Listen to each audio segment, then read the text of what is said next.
too much about who they sell their equipment to. I don't know how the Burmese IP space is so filled with Cisco gear, because as I understand it, there are actually sanctions against Burma that make that illegal.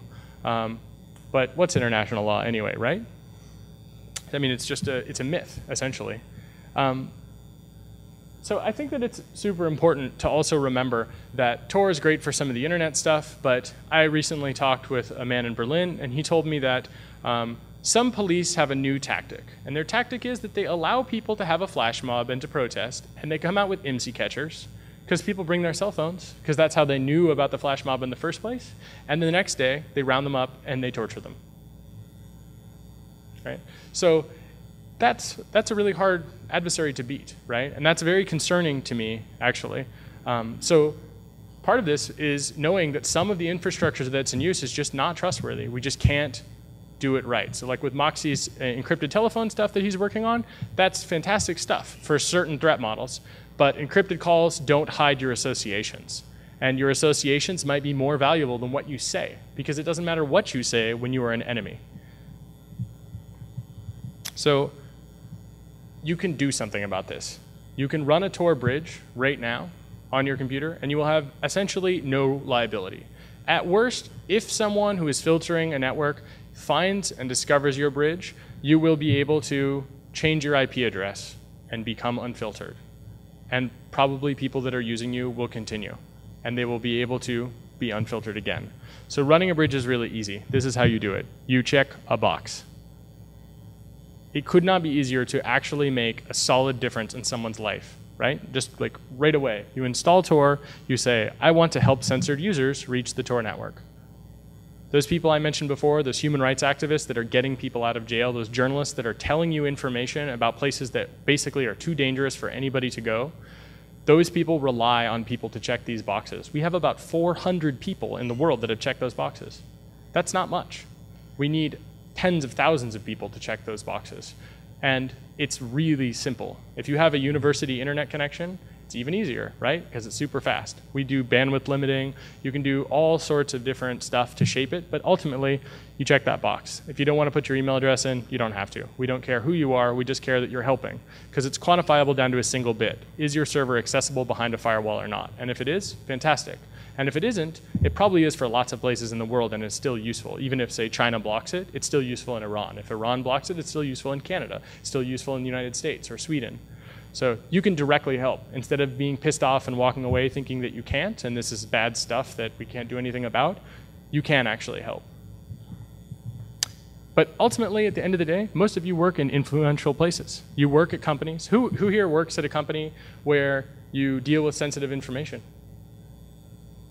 Great, all right. I guess they didn't teach you not to say that. So here's the deal. I want to tell you guys about WikiLeaks. WikiLeaks is a project that when you submit information of high value, that is to say, historical data, something that is significant, it will get out to the public without outing you as being the person that brought it to the public's attention.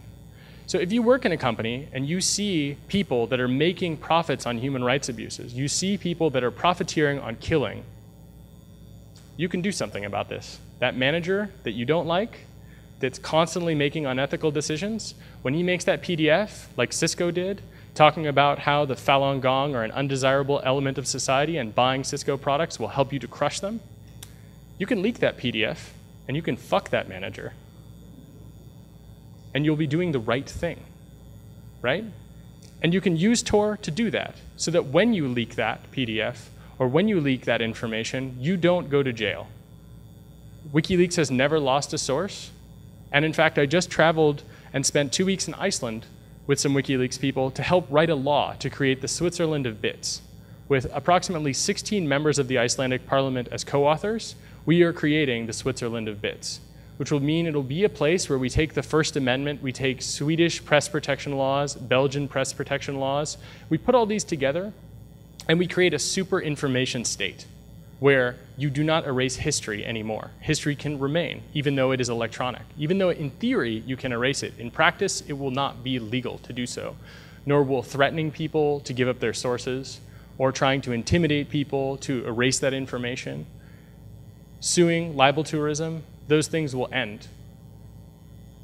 Iceland and Sweden are leading the way in this. But part of that is to change the world, right? The collateral murder video that WikiLeaks just released that about 7 million people have seen, that video was released by someone in the military forces that cared to show that the United States government had committed a massive human rights violation and shot unarmed civilians attempting to do the human thing of helping people that were down, that were literally shot with a .30 caliber machine gun, women and children in a van, trying to help.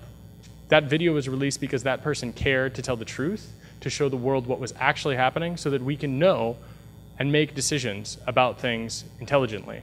So you can do that too, because all of you that raise your hands that work with sensitive information, you can leak that information when it's socially relevant, and you should. So it's like chocolate and peanut butter, two great things that go great together. In any case, thank you.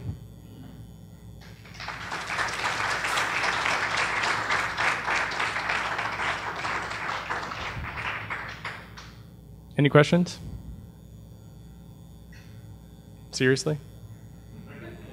All right, that's better. Yeah, don't be afraid to speak up. I mean, there is an anonymous communications channel available if you would like to use it to ask me a question.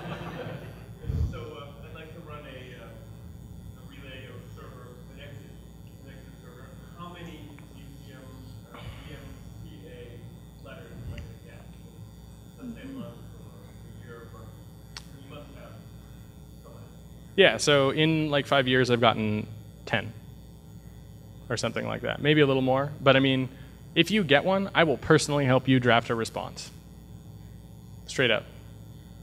You had a question?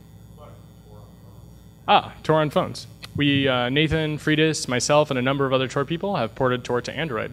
So that means when you go to China with your Android telephone, and you're like, God, I really wish I could watch that YouTube video. You can transparently Torify your YouTube application that Google ships and instantly start watching YouTube videos over Tor, right? Which is really great because you can add a bridge. We have bridge support. I mean, it's just a simple port of the Tor client. It's compiled in, in C. It's cross-compiled. We also have an Android port that we hope to get into the market, which is a little different than the one that you can download from the web, specifically because if you root your telephone, you can transparently Torify something. Otherwise, you have to set up a proxy in the application itself. So we have iPhone, Nokia N900 has Tor on it now. Though the web browser is possibly not safe for actual anonymity, it's definitely useful for circumvention. If you're not worried about an active attacker or a tampering exit node, then you're probably fine.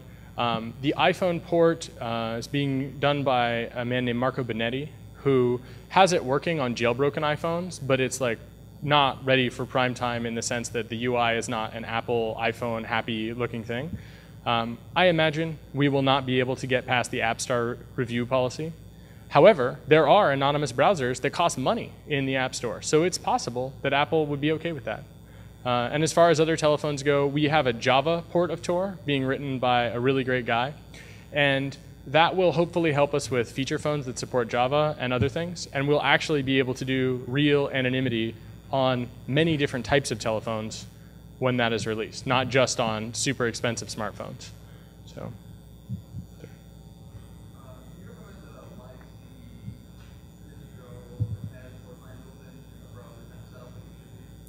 So there are a couple. I have not used any of them, so I cannot recommend them.